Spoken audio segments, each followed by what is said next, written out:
welcome to the stage Mr. Henry Gray.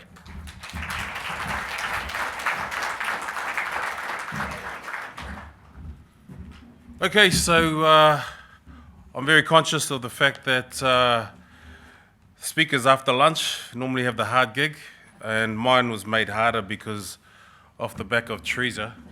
How do I top that? So I'm going to pull a little trick out of my days at church. And those of you who have been in the church environment, whenever you hear the preacher say, I'm about to wrap up, everyone sits up. So I'll throw those out every so often just so I know that you're awake. And I'm gathering these green and light buttons for next slide. Is that right? Thank you. I may actually even do a collection depending on how I go.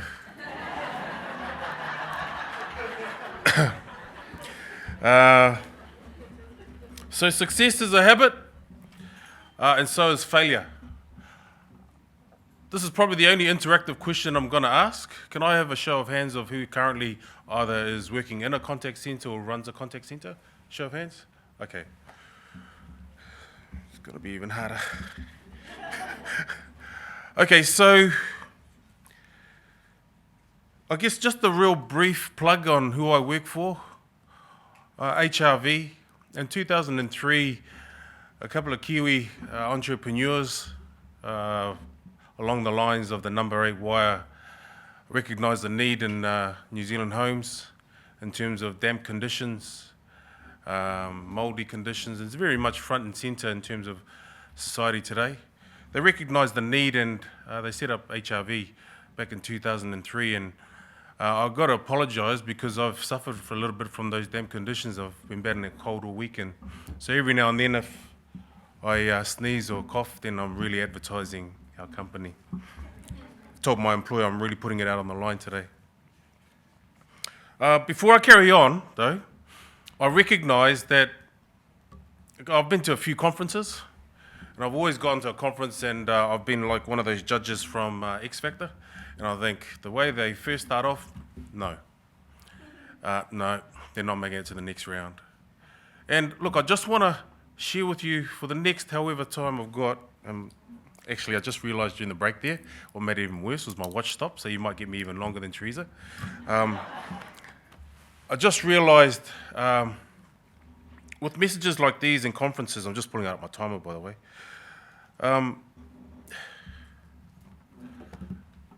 like a parachute works, you know, it only works if it's open. I just ask for as long as I can hold you, that you have an open mind, because one of the things I've said to my staff at HRV, and I'll take you on the journey, is be open. Be open to the possibility that you could take one thing today away that could not just change your work life, but could change your whole life, all right? And I want to say thank you to Teresa because she's probably made up half of my content for my presentation. So I really want to say thank you because there's one thing that she shared which really reinforces to me a guy that hasn't come from, a guy that's come from rags to not yet riches but on his way to riches, is that dare to dream. And it doesn't matter whatever stage in life you're at, it doesn't matter what age group, it doesn't matter what ethnicity, it doesn't matter. If you're open to the possibility and you're daring enough to make it happen, as I have been with this centre, then you could make something happen even today. And I'm going to throw a lot of schwanky phrases out as I go along, right? And the reason why is because these schwanky phrases have become commonplace and common phrases in our contact centre. It must be hard to be one of my children. I have 4 children, and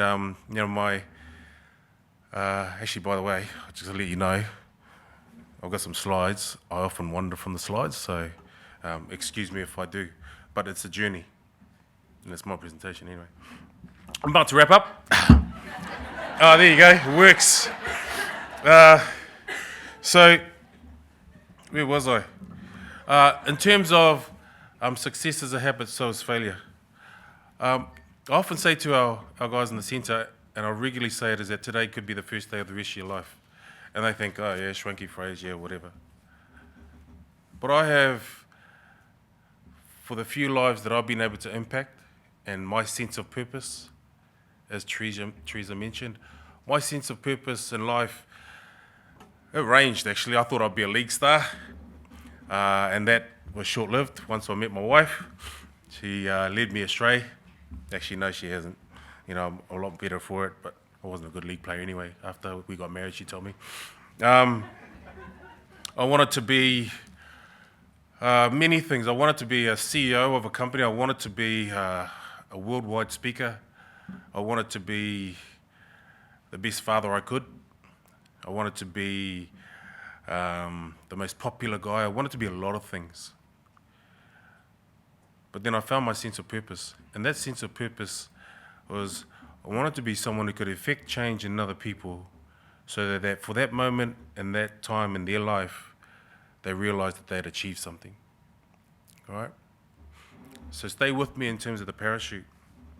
I don't even know where we're at. So the HIV story. I need to give you a bit of a bit of a history lesson in terms of who I am and what I've done, just so that it makes sense in terms of my story and the HIV story.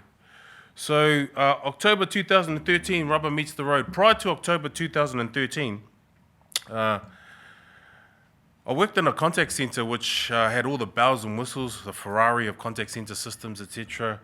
I had 14 years experience in that contact center. We worked with blue chip clients. I had 900 contact center staff. I was the third contact center member in that organization. We'd won multi-awards, both local and international. Cutting edge technology. We had outbound agent performance on average was about 8 appointments or sales per day. Multi-skilled agents, multi-level products, etc., etc., and the list goes on. And I got well known. I ended up being really popular.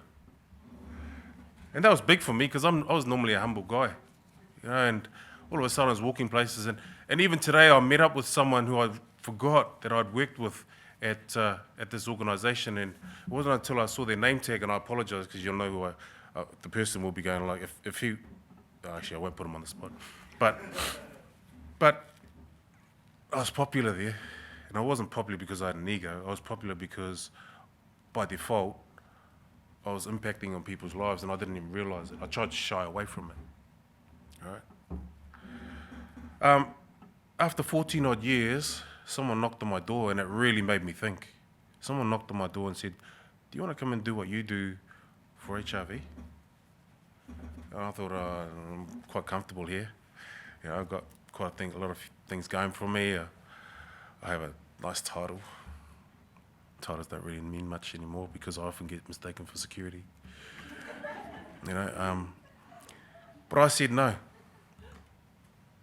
Until they actually said to me, "Well, do you want to, you know, put your money where your mouth is? Do you actually want to see how good you are and rubber meets the road?" And so I said, "Yeah, cool." So I went to this HIV contact center that was acting like it was a Ferrari contact center at the time. And it was not really much experience in terms of the agent experience. We're doing consumer business only. We had 25 staff. We hadn't won any awards. Cutting technology. We're actually cutting technology, literally. Average outbound performance was 1.5 appointments per day per person at that time. We had single-skilled agents. We had 2 products. We were booking appointments for... the crux of the centre was we book appointments for people out in the field. We had low agent tenure, no culture, limited career prospects, and I wasn't popular. I didn't like that. Didn't like it at all. So the quickest way I thought was, okay, I remember, and by the way, a lot of the stuff that I'm sharing with you today, none of it I've made up, as in I've drummed it up myself. I've had a lot of good mentors along the way. I've had a lot of good leaders and people in my life that have actually, you know, managers that have shared with me techniques, etc. And I've just been, I'm a front rower, so I just do what I say, right? Props, any props in the room? All right, so we just do what we're told. So in life, I've just done what I've told, and some of these good managers have told me you should do this, you should turn up on time, some really basic things, and you should make sure you do your hard yards, and make sure you give your best. And I just did that for a long time, and I got recognised. And I got recognised, and I got recognised, and all of a sudden, I'm standing in front of you. All right? So I undertook this journey with HIV, and I went through this exercise. One of my colleagues shared with me, and he says, look, run through a pest analysis. And I said, I can tell you, there's about 25 pests here already. All right? And he says, no. Pest analysis is where you understand the culture first. And someone said to me first, you go into an organisation, or you go into anywhere, seek first to understand before trying to be understood. Okay? So I went in and I decided I'll try and have a look and see where the people are at. You know, what's the current culture like in terms of people? Had a look at the economic state, you know, what's based on our individual economics, based on the economics of our centre, what was our return on investment, what was our cost per appointment, what was our, you know, overheads, etc., etc. What was the social climate like? You know, did the staff like each other? Did they like the management? Did they like the actual company? Did they believe in the company? And then lastly, what was the technology like? Did we have the right technology to actually allow us to deliver what we needed to do in terms of our jobs? Right? And if we didn't, how close could we get to the technology that we needed? Because sometimes we're limited, obviously, in terms of budgets. So I went about this task of resetting the culture based on the information around pests, and I thought, yeah, I'll give myself a month. It took me 6 months of understanding not only my own team, but also understanding the management team, understanding the different parts of the business. Right? Why? Because sometimes in contact center worlds, right, it's hard for other people to understand the culture of a contact center. And those of you guys who are run centers, you'll know what I mean. You'll go to meetings, you'll go to board meetings, you'll go and give reports. Here's a contact center, yes, we'll gloss over it. And I made a stand for one of the first times in my career for the contact center and HIV, and I was passionate about it. I said to them that, look, if we carry on the way we're going, our definition of insanity, we want to keep getting the same results. You know, I can give you some really great business plans, I can give you some really great models in terms of improvement, but if, as a centre, as an organisation, as a business, we're not willing to actually have an open mind and take on board, you know, others' inputs, Teresa, others' inputs, then we'll just be the contact centre who, you know, is token on the corner. And I wasn't about to be that token contact centre. I had a very clear purpose in terms of our centre, and that had to start with a reset. Before I went to the reset, though, I had to make sure everyone was on board. And not everyone's going to get on board, and we have to accept that. And I went through my 14-year journey at my previous company trying to get acceptance. You know, I teach these lessons to my kids as well. You know, hey, look, be careful in terms of the acceptance that you try and seek. And the workplace is no different. All right. So I sat down with the team members and I shared with them, look, we're going to be one of New Zealand's leading contact centres. And they were like, well, okay, how are you going to do that? Well, jumped on board with CRM, got them to come and audit us. Woohoo, that's really putting it on the line. Come and audit us. And I was in for a bit of a rude awakening in terms of some of the things that Chris and the team found. It was good. It was good for me because I knew where we were at. There was some good stuff in there, which I was really proud of. Wasn't really worried about those. I was worried about what was going to take us from good to great. And it wasn't about this overnight transformation type stuff. It was about the marathon, again, Teresa, marathon. I was in it for the long haul. All right. I was there 14 years in my previous company. Okay, I was prepared to stay here for quite a while. The key for me was whether the company had the patience enough to stick with me. All right. About ready to wrap up. There you go. See? Catches. You can use this for free, all right, when you speak. Because I'll tell you, I had about half a dozen people that time.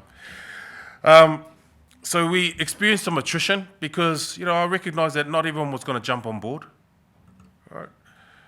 And in December 2013, I actually jumped on board with HIV in October 2013.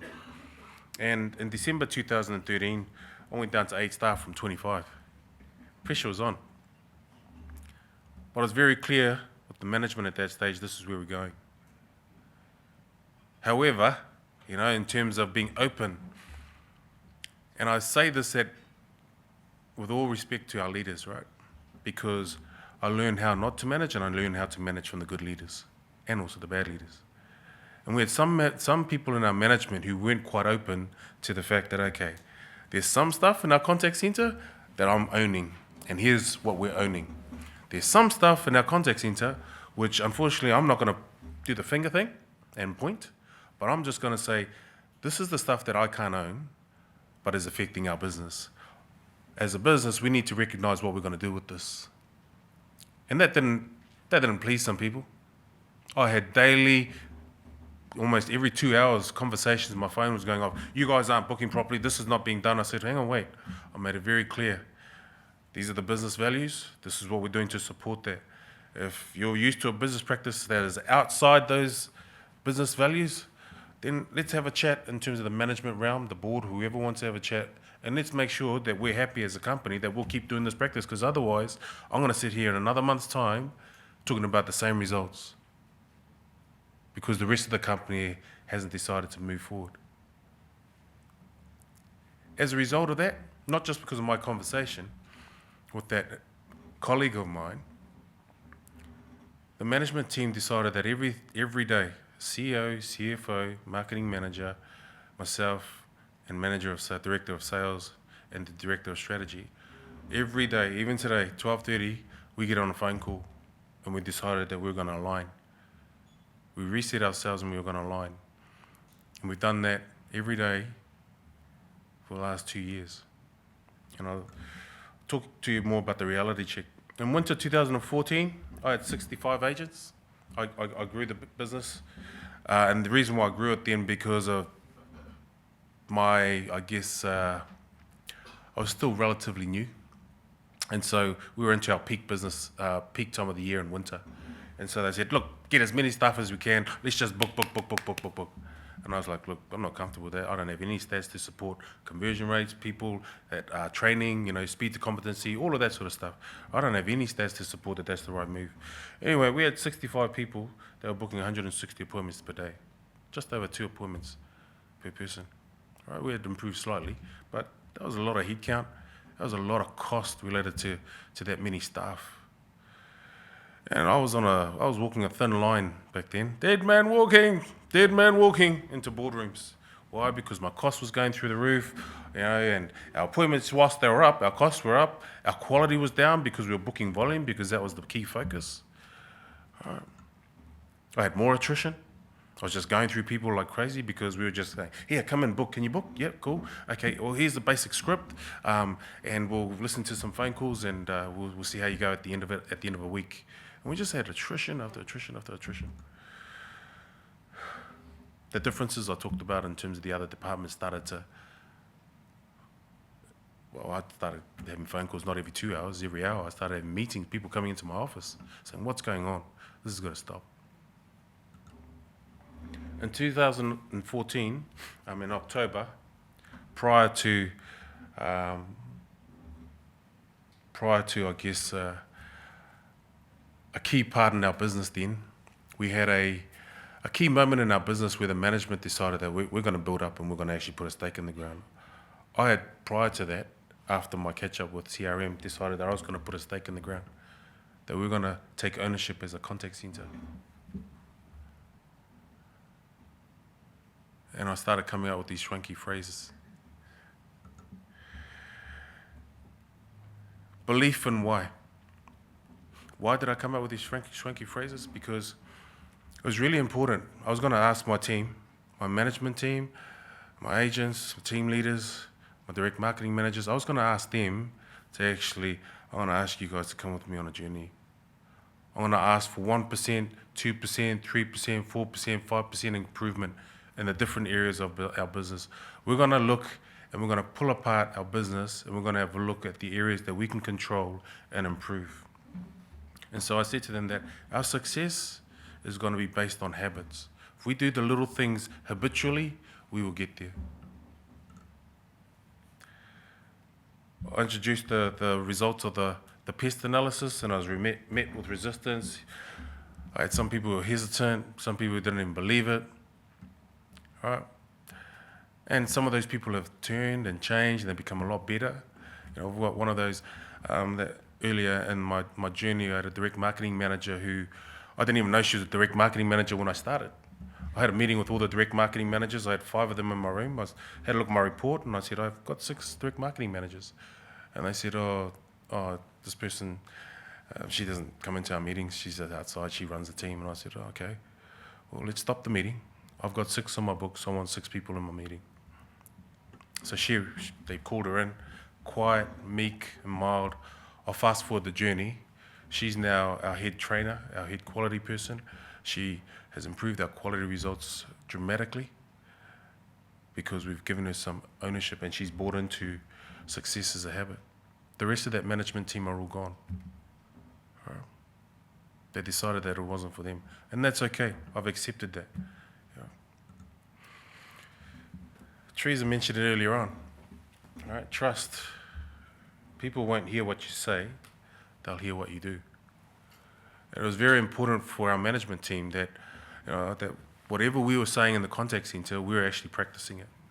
And I've been in contact centres where I've had management that have said, yep, our guys are working really hard, and all the team leaders and managers all go off on a smoke break themselves, separately, all at the same time.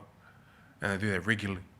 And I'm thinking to myself, okay, have they just done a 4 or 5 hour shift? Have they all just started together? Is there another group coming on board? No. Excuse me.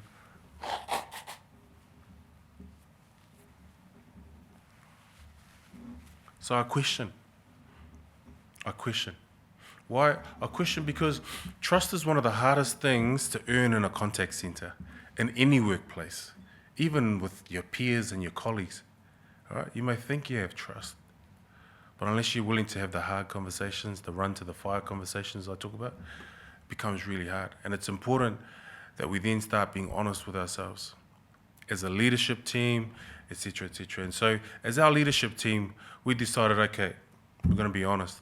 And I took it upon myself to actually call out our leaders. If they were late for meetings, I had words with them. It's a running joke in our centre. Whenever I ask someone, hey, look, can we catch up? They know, okay, what is it? It's like the old principal's office.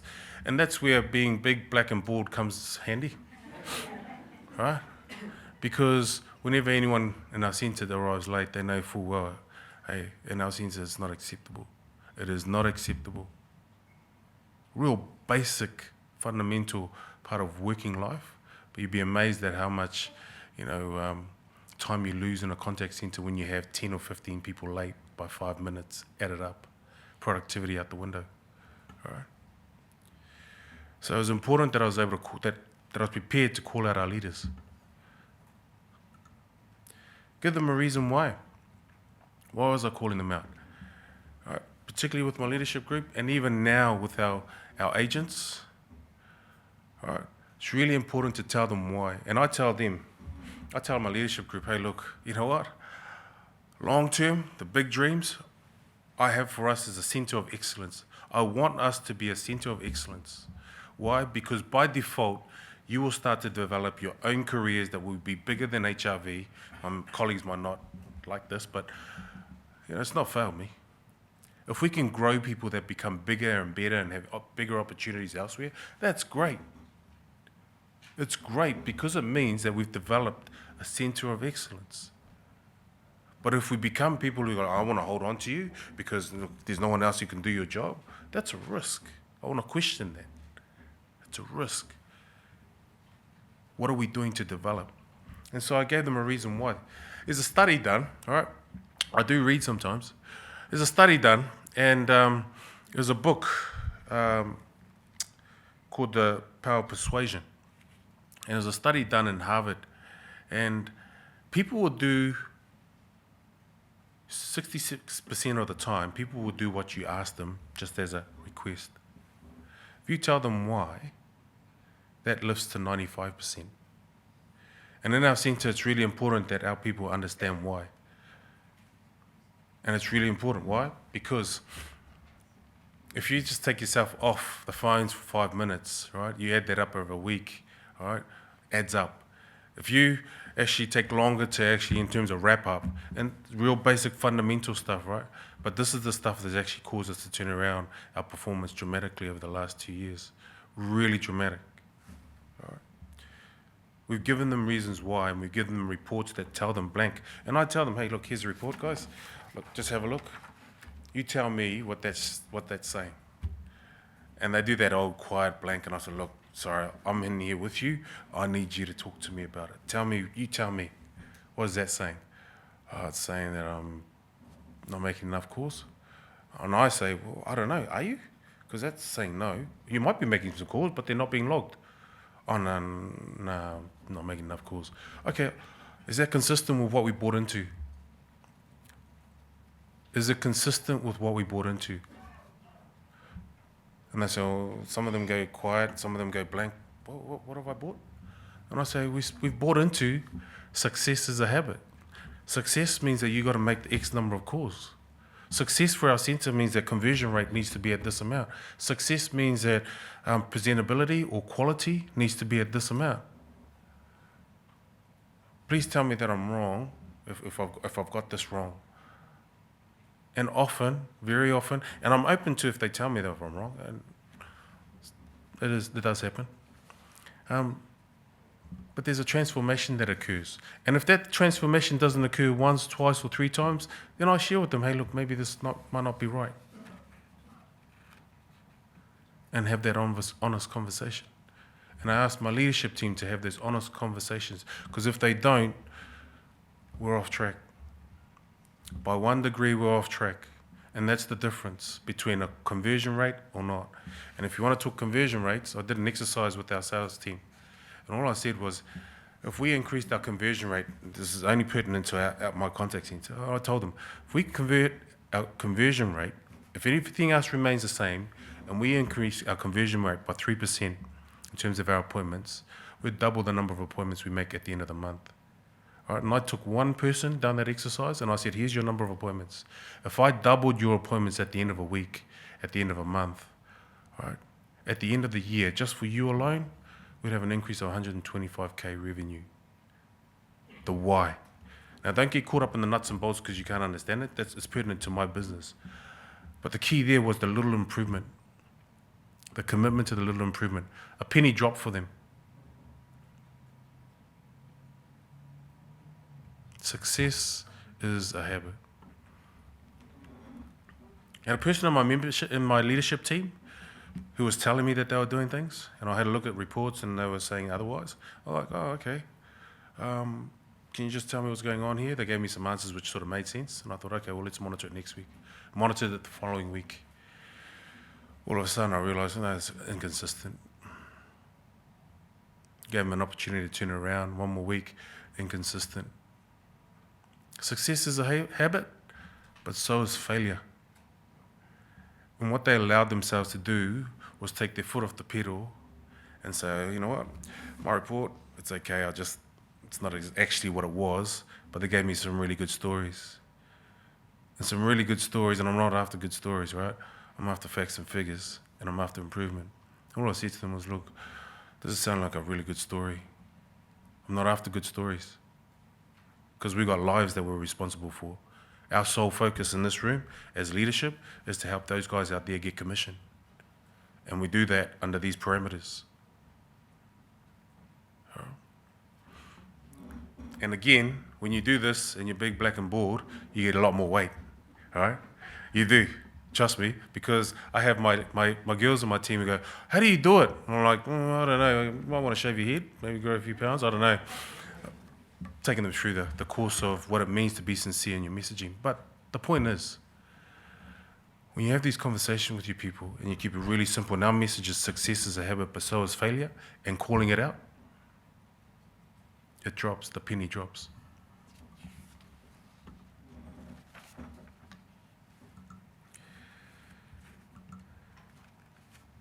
Everyone's seen smart, right? Everyone has seen smart. So, look, I can't say, and I can't speak enough of how much this has turned our business around, because I've talked to individuals in our centre, right? Individual agents who have started every induction. I myself personally sit down with every agent and I take them through goal setting. And for some of them, it's absolutely foreign. Other people, I've heard it before. And today, if there's one thing I want to challenge you, is even if you've done goals, even if you think you're there, I've said it at the beginning, today could be the first day of the rest of your life, even if it's in your contact center or your personal space. We've done this with every person that starts in our center. And I get this whole, oh, wow, I'm going to go out and conquer the world. And I love that, but I bring it right back to reality. And I tell them, look, I'm a salesman, and I could have just sold you right now, and yeah, you can change the world. But I'm not into good sales stories, and I'm not into good feelings, although they help. All right. I'm into the reality of getting you from A to B. And if I can do that for you, making some really clear goals about your work life, that's great. But those are non-negotiable because you signed a contract which says you've got KPIs. And I tell them that these goals are more so about you and your life. Because this supports very clearly the trust thing. If they realize how much you care, all right, then they'll do anything for you. And and again, one of my good friends, mentors from David Foreman training, a guy by the name of Bruce Dickey, runs the motivation trainings, said to me, as long as you do that, you get them through to that point, and you do it morally, legally, and ethically, right? Because we're in positions of power. I could easily do this and manipulate people if I wanted to. What would that get me? Jail, maybe, or just short-term satisfaction. But I have people that have come from my contact center who have started off on $17 an hour, who are on 6 figures now, right? Who are on bigger and better positions than me in Wellington. You know, and at first my ego was a bit dented, and then I realized, no, hang on, what's my calling? All right? What's my calling? And the more and more of these people that I put out, more and more people that become successful, we become a center of excellence. All right? I won't go through each of those. I've not made those up. All right? You read any PMA book, Positive Mental Attitude book, and you'll get those things crop up regularly. Okay, 1% incremental performance. Oh, I've got to really start wrapping up. Sir David Brailsford. Anyone know Sir David Brailsford? Okay, you won't know, but Sir David Brailsford is a former professional cyclist in England, and in 2002, he was, or prior to 2002, he was appointed to take over the actual British cycling team, the Olympic cycling team. And up until that point, British cycling had no history of success. Gold medals were none or few. And he undertook this process of actually ripping everything apart. Right? He had their cyclists training in wind cycles. He had their bikes ripped apart. He had their bikes actually ripped apart on cement that had been painted white so they can see where the dust occurs. He was looking for 1% incremental improvement. In 2002, they won 7 out of the 10 available gold medals, and the following year, the following Olympics in Beijing, they won again the same, 7 out of 10. Right. Success is a habit. 1% incremental improvement. I'm all for, hey, look, if you can change the world all in one go for it. I'm here for the marathon, and our contact center in terms of the marathon, we looked at everything. We developed 3 key pillars of success. All right? It's easy to come up with a whole solution, a page-long solution. We made it very clear and made it very simple what that was. It was volume, conversion, and quality, and I've talked about a little bit of those in terms of our own center. We went from 1.5, where we're currently averaging 6 appointments per person. We only have 25 staff in our centre now, booking the same volume as when we had 65 staff. Our cost per acquisition, our cost per sale, our return on investment has dropped dramatically. Conversion, we're at 3% conversion, we're up to 8.3 conversion rate. Quality, now, here's something that sometimes is a real small catchphrase in some contact centres, is quality. It's not until some of our direct marketers actually listen to their calls and they actually get that aha moment. Right, some of us have the technology and the tools to be able to go, I've listened to that call, graded it, and it's gone. I had a team leader in my centre who just didn't believe in terms of having call collaborations where people could actually listen to their calls. And he was giving me every excuse under the sun why we couldn't get from 65 to 70% quality. Right? So he was away for a week. I took his team and we went through core collaboration while he was away. We increased to 72%. And when he came back, he didn't know what was going on. And I didn't tell him that I'd taken his team. Right? But it was really clear. The guys, when you hear, right, examples, when you see examples, when you actually feel, see, touch, the whole lot, it becomes a whole lot more meaningful. The why becomes bigger. Right? Becomes bigger. And then it causes you to change more, want to change more. You're at that moment where you decide, well, do I change or not? When you have the why in front of you, it becomes pretty compelling. Okay, I talked earlier on about run to the fire conversations. I don't know how many people, and Teresa mentioned it, when she talked about having 7:30 meetings, changed to 8:30.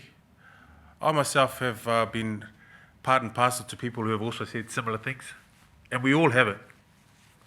You go to the lunchroom and, I wish that I was going to say something, or at the water cooler, I wish someone would have said something. I've often gone to management and I've represented myself and my own team in terms of initiatives that we've wanted, and management have said, great, or I've escalated issues within the company, and I've always said, I'm speaking on behalf of my own team, I'm not speaking on behalf of anyone else. You may not like this, but this is the reason why I'm sitting in front of you.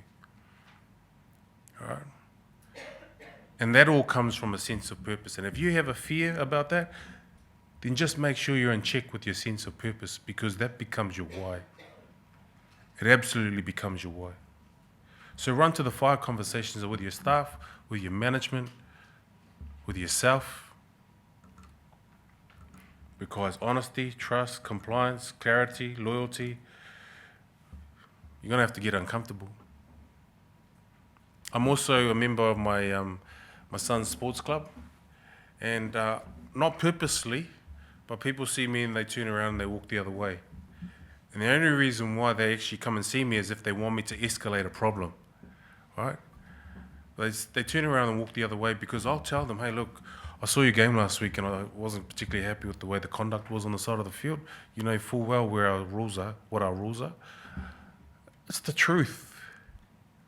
But you'd be amazed at how many people, especially in leadership, will water down the truth.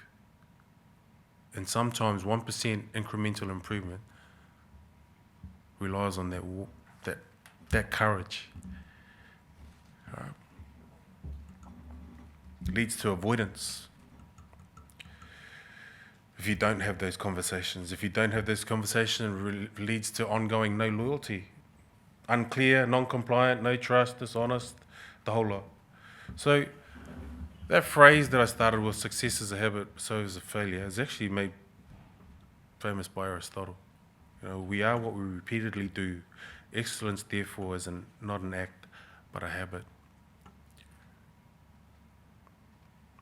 So in our centres, in terms of our businesses, etc., there might be some initiatives that you might be thinking right now, or you might have had for a while. I challenge you this afternoon. In terms of this centre, it might have been a really great event, etc., but I challenge a lot of people I even challenged the whole company. I was at a conference 2 weeks ago, and I said to them, we're in Rotorua, we got all the bells and whistles, we've got great food, entertainment, etc., but this means absolutely nothing if we don't take anything away and challenge ourselves in terms of what's the improvement. What am I going to take out of here next? And I challenge us here today. What are we going to take out of here next? All right. What are you going to ask yourself in terms of improvement for yourself, for your contact centre, for your staff? So I talked about a few things. I'm not going to ask for questions because I know that time's gone way over. But look, I really appreciate the opportunity today to just share a little bit. It didn't go according to schedule. But look, you have an opportunity and you go for it. And I've been fortunate enough to be asked to speak today a little bit about our story. If there's one thing I was to leave with you is this, and it's the last swanky phrase that I'll share with you, is by giving your light permission to shine, you consciously allow others the permission to do the same. And so what I mean by that is you're sitting there thinking, oh, look, I don't know, or I have an idea or not.